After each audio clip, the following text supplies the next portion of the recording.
Hey everybody, welcome to the Weekly Wisdom. If you're new, I'm Dean Graziosi. Welcome to this site. If we don't have your first name and email, enter it up here so we can send you one of my books for free and make sure we remind you of the blogs every week. And if you are new, browse around, look at old questions that were answered. Some of our amazing students have given such wisdom and direction and confidence at this site. You can get a lot of answers before you even ask a question, but if you don't find it, make sure you ask, start a forum, look at some old blogs, they're down over here.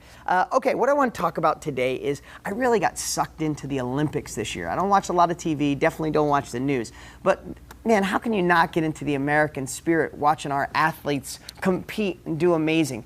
But I thought of you guys, which I do a lot, not obsessively, but no, I think of you guys when I think of a lesson for myself, I want to share it with you, and I couldn't wait to do this blog to bring it up. You know, when you watch somebody like Michael Phelps, when he lost in the first, he barely qualified and then he got fourth in his first race. And I was listening to people criticize him.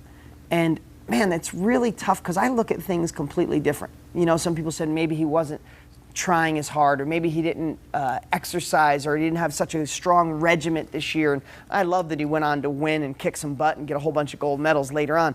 But when I see that, I think of this. I think of you guys in the fact that what no one else thinks about, or maybe you do, because you're at this site and you're more of an optimist, you're more of an abundance mindset, is I think of Michael Phelps in 8th grade when maybe all the other kids were doing something else, but every day after school, he was in the pool. Or in high school and everybody's going to the prom or going out, staying out late and partying.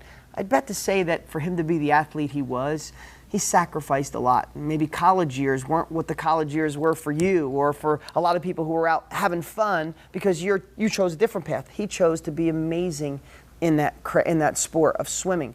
And when I think of people judging him just at the end because he got fourth instead of another gold medal, it kind of bugs me.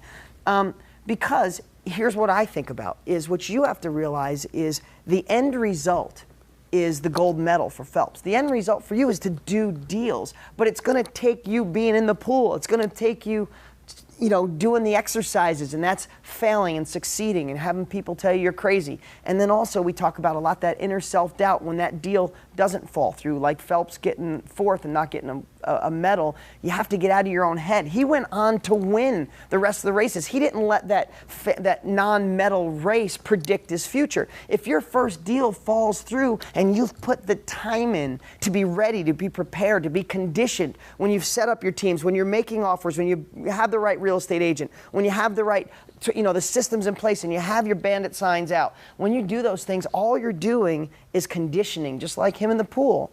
But if you fail, you can't let anyone tell you you're wrong or criticize you, or let that inner self-doubt say, see, you tried that first deal and it failed. Go back to what you were doing. No, it'd be like Phelps getting fourth and going, I'm not going to swim in the rest of the races. I've only been, exercising and preparing for this my whole life, but I'm not going to race the rest of them. No, the heck with that. What I share with you, if I've ever told you that you only have to read a couple pages in my book and you can dabble in real estate and be rich, well then I'm lying. If I said it, I have amnesia because I never remember saying it.